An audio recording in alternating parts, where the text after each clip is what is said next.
வழக்குகள் அனைத்தையும் மறு ஆய்வு செய்ய வேண்டும். போலி வழக்குகளை தள்ளுபடி செய்ய வேண்டும் என்கின்ற ஒரே ஒரு நோக்கத்தோடு அனைத்து சமுதாயத்தை சார்ந்தவர்கள் இந்த இடத்திலே கோரிக்கை ஆர்ப்பாட்டத்தை நடத்தி கொண்டிருக்கின்றோம். இந்த கோரிக்கை ஆர்ப்பாட்டத்தின் வாயிலாக தமிழக அரசுக்கும் காவல்துறைக்கும் இங்கே இருக்கிற அனைத்து சமுதாய மக்களுக்கு ஒரே ஒரு ஒற்றை கோரிக்கை, நாங்கள் தலித் மக்களின் நண்பர்கள். இங்கே இருக்கக்கூடிய ஒவ்வொரு நாமக்கல் மாவட்டத்தில் இருக்கக்கூடிய ஒவ்வொரு அருந்ததியும் எங்களுடைய சகோதரன். நாமக்கல் மாவட்டத்தில் இருக்கக்கூடிய ஒவ்வொரு ஆதித்யாவையும் நாங்கள் சகோதரனாக பார்க்கின்றோம். இங்கே இருக்கக்கூடிய தலித் மக்கள் தாழ்த்தப்பட்ட சமுதாயத்தைப்பட்ட மக்களை நாங்கள் தாழ்த்தப்பட்டவர்களாக பார்க்கவில்லை. எங்களின் சக மனிதர்களாக, சக உறவுகளாக, எங்களின் பக்கத்து வீட்டுக்காரர்களாக, நண்பர்களாக, உறவுகளாக மட்டும்தான் பார்த்துக் கொண்டிருக்கின்றோம். ஆனால் நாமக்கல் மாவட்டத்திலே ஒரு சில லெட்டர் பேர் அமைப்புகள் 10 பேர் கூட இல்லாம சொன்னாங்க. 10 பேர் கூட கிடையாது. 2 பேர் ஒரு லெட்டர் பேர் அடிச்சுக்கிறான், புழு கலர் சட்டையை போட்டுக்கிறான், புழு கலர் துண்டை போட்டுக்கிறான். ஏதோ ஒரு போலீஸ் வாசல்ல போய் பொறுப்பு போலீஸார் கூட நின்றுக்கிறான். இன்னும் என்ன கேஸ் வந்துச்சுன்னு கேட்கிறான். போலி பண்ண ஓனருக்கு எதிராக ஒரு சம்பள பிரச்சனை கேஸ். உடனே கேஸ் கொடுத்து போய் பிடிக்கலாம். உனக்கு 1.5 லட்சம் ரூபாய் கவர்மெண்ட்ல நஷ்டீடு வாங்கிட்டாங்க. போலி பண்ண ஓனர்கிட்ட நீ வாங்கின அட்வான்ஸ் 2 லட்சம் தர வேணாம், உடைய வேலைக்கு அனுப்பிடுவேன். அரசாங்கத்திலிருந்து 1.5 லட்சம் வாங்கி தரேன்.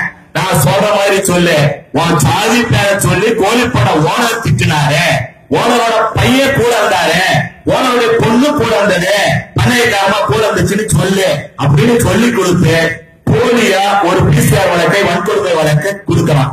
அதுவே காவல்துறை அதிகாரிகளை பார்த்து இந்த புழு கலர் சட்டக்காரன் புழு கலர் துண்டு போடுற என்ன சொல்றான், இந்த கம்ப்ளைண்ட்டுக்கு மேல எஃப்ஐஆர் போடுது அப்படின்னா அடுத்த கேஸ் இன்ஸ்பெக்டர் மேல, உன் மேல பிசிஆர் கேஸ்.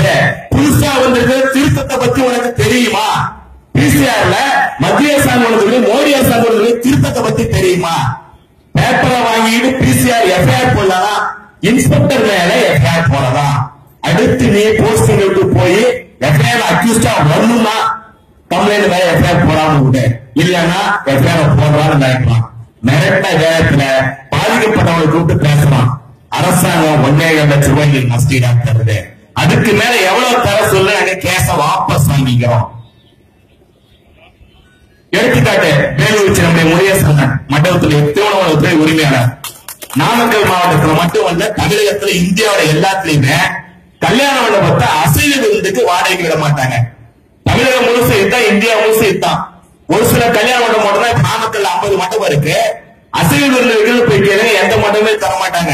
முனிசிபாலிட்டி மண்டபம் இல்ல ஒரு 2 மண்டபம், வேற எந்த மண்டபமும் அசைவ விருந்துக்கு தர மாட்டாங்க. சைவ விருந்துக்கு மட்டும்தான் கல்யாணத்துக்கு தருவாங்க. தம்பிகள் 2 பேர் போறாங்க. ஒரு 82 வயது முதியவர் இருக்கா திருமண மண்டபத்துல. மண்டபம் வாடகைக்கு வேணும்னு கேட்கிறாங்க. தரப்பா, என்னைக்கு வேணும்னு சொல்றாங்க. அந்த தேதி சொல்றாங்க.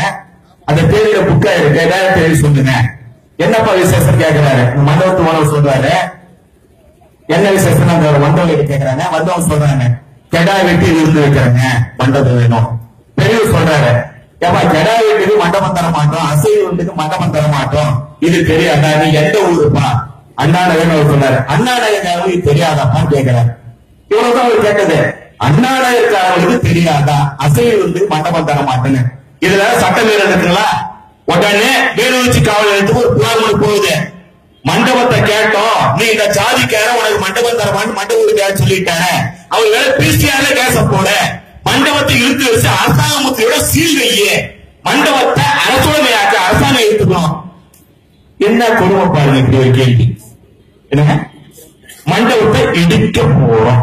அடுத்த பொறுத்தது வழக்க காவல்துறை போடல அப்படின்னா மண்டபத்தை இவங்களே திறந்து வந்து இடிப்பாங்களாம். என்னைக்கு? 10ஆம் தேதி. இன்னைக்கு காலைல 10 மணிக்கு வேலூர்ச்சியில என்ன மண்டபம் பேரு? சிவசோபியா மண்டபத்தை நீலச்சட்டை இடிக்க போகுது. நாங்க ஏன்னா நீல புலிகளா, கரு புலிகளா, சவு புலிகளா, வெள்ள புலிகளா, இளவ புலிகள், பொட்ட புலிகளா மண்டபத்தை இடிச்சுப்பாங்களா?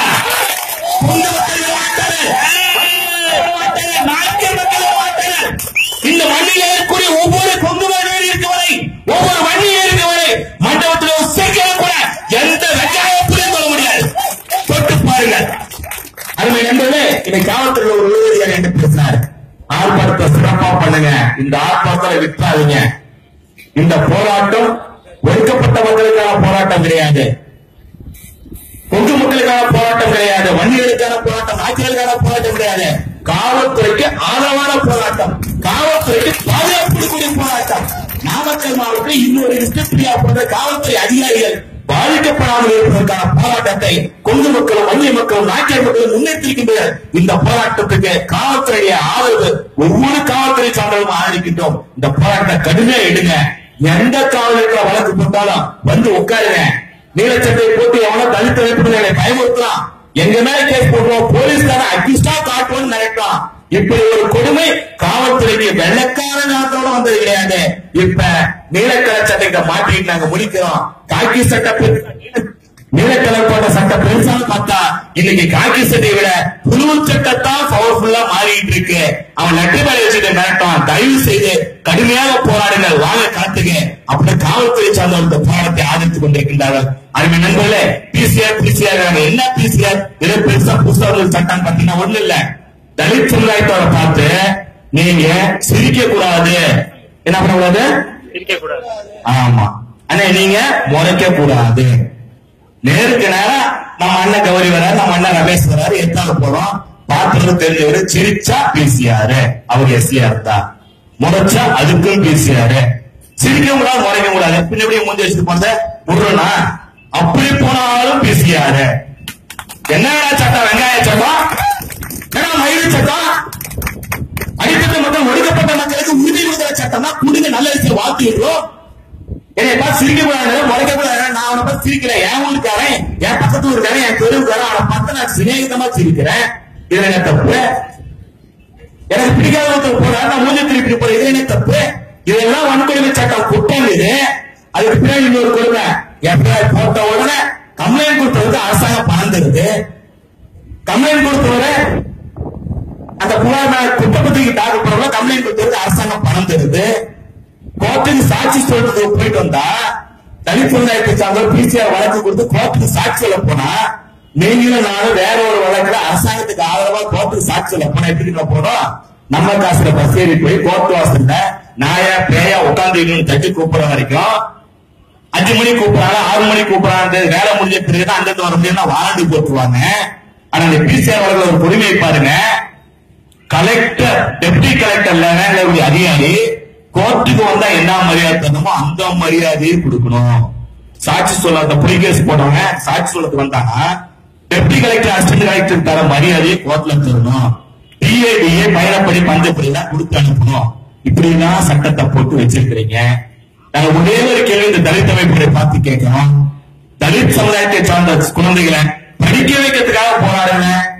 தலித் சமுதாயத்தை சார்ந்த பெண் குழந்தைகள் படிக்காம இருக்காங்க, அவங்களுக்கு கல்வி அறிவு கொடுப்பதற்காக தலித் அமைப்புகள் போராடுங்க. இந்த நீல புலி வேதனைகள் இருக்குது. தலித் பகுதி வாழ்வாதாரத்தை உருவாக்குவதற்காக தொழில் தூவதற்காக போராடுங்க. தாக்கோட அமைப்பு இருக்கு, தாழ்த்தப்பட்ட சமுதாய சார்ந்தவர்கள் உருவாக்கப்பட்ட அரசாங்க அமைப்பு. அவங்களுக்கு கடன் தராம அவங்களுக்கு லாரி வேலை கடன் தராம விராதிகளுக்கு தான் ஆளுங்கட்சியை சார்ந்தவர்களுக்கு தான் கடன் கொடுத்துட்டு இருக்கிறோம். அங்க போய் போராட்டம் செய்யுங்க. நாமக்கல் மாவட்டம் 5000 இடங்கள் தலித் மக்களுக்கான பஞ்சமி நிலங்கள் இருக்கின்றது. அதெல்லாம் ஆக்கிரமிக்கப்பட்டிருக்கு. அதை போய் காப்பாற்ற போராடுங்க. தலித் மக்களுக்கான போராட்டத்தை தலித் அமைப்புகள் முன்னெடுத்தால் இங்கே இருக்கக்கூடிய நாங்கள் அனைவரும் அவர்களுக்கு ஆதரவாக அவர்களின் சகோதரர்கள் என்ற உணர்வோடு நாங்கள் நிற்க தயாராக இருக்கின்றோம். ஆனால் பணம் பறிக்கிறதுக்காக அரசாங்கத்திடம் ஒரு எஃப்ஐஆர் கொடுத்து அந்த எஃப்ஐஆர் வச்சு மிரட்டி இங்க இருக்கக்கூடிய அனைத்து சமுதாயத்தை சார்ந்த மிரட்டி பார்க்கணும்னு ஒரு சில அமைப்புகள் இதையே புலப்ப வச்சுக்கிட்டு இருக்கோம். இதை தமிழக அரசு சுட்டிக்காட்டக்கூடிய வகையிலே இன்றைய தினம் முதற்கட்ட போராட்டமாக எடுத்திருக்கின்றோம். இங்க கொங்கு அமைப்பினை சார்ந்தவர்கள் பேசுகின்ற போது சொன்னார்கள், இத்தனை வருஷமா கொங்கு மேலதான் கேஸ் போட்டாங்க, இப்பதான் மாத்தி நாய்க்குமார் மேல போடுறாங்க. கொங்கு அமைப்பு மேல போட்டாலும் கொங்கு சமுதாயத்தை சார்ந்தவங்க மேல போட்டாலும் வராங்க 1000 பேர் பச்சை துண்டோடு ஒதுக்கிறதுக்கு அங்க வேலையாவல. இப்ப அவருடைய பார்வை அடுத்த கட்ட மாறி போச்சு. நாய்க்குமார் மேல போட, வன்னியர் மேல போட, ஒரையார் மேல போட, இப்படி எல்லா சமுதாயத்தை சார்ந்தவர் மேலேயும் பொய்யான பிசிஆர் வழக்கை தொடர்ந்து பதிவு செய்ய ஆரம்பிச்சாங்க. நாமக்கல் மாவட்ட காவல்துறைக்கும் தமிழக அரசாங்கத்திற்கும் இந்த போராட்டத்திற்கான ஒரே ஒரு வேண்டுகோளை எச்சரிக்கை சொல்கின்றோம். நாமக்கல் மாவட்டம் இனிமேல் எந்த போலீஸ் ஸ்டேஷன்லயாச்சும் பிசிஆர் கம்ப்ளைண்ட் வாங்கினா அங்க எப்படி எங்க போலீஸ்காரங்களுக்கு தகவல் சொல்லிடுவாங்க. உடனே ஒரு 1000 பேரு எஃப்ஐஆர் போட்ட போலீஸ் இன்ஸ்பெக்டர் அங்க இருக்க மாட்டாப்ல, டிரான்ஸ்பர் பண்ற வரைக்கும் விட மாட்டோம். எந்த போலீஸ் அதிகாரியாச்சும் போய் பிசிஆர் வழக்கு துணை போனால் அவரை இந்த மாவட்டத்தை விட்டு விரட்டு வரை, பதவியிலிருந்து விரட்டு வரை இந்த அமைப்பு விடாது என்கின்ற செய்தியோடு வாய்ப்புக்கு நன்றி.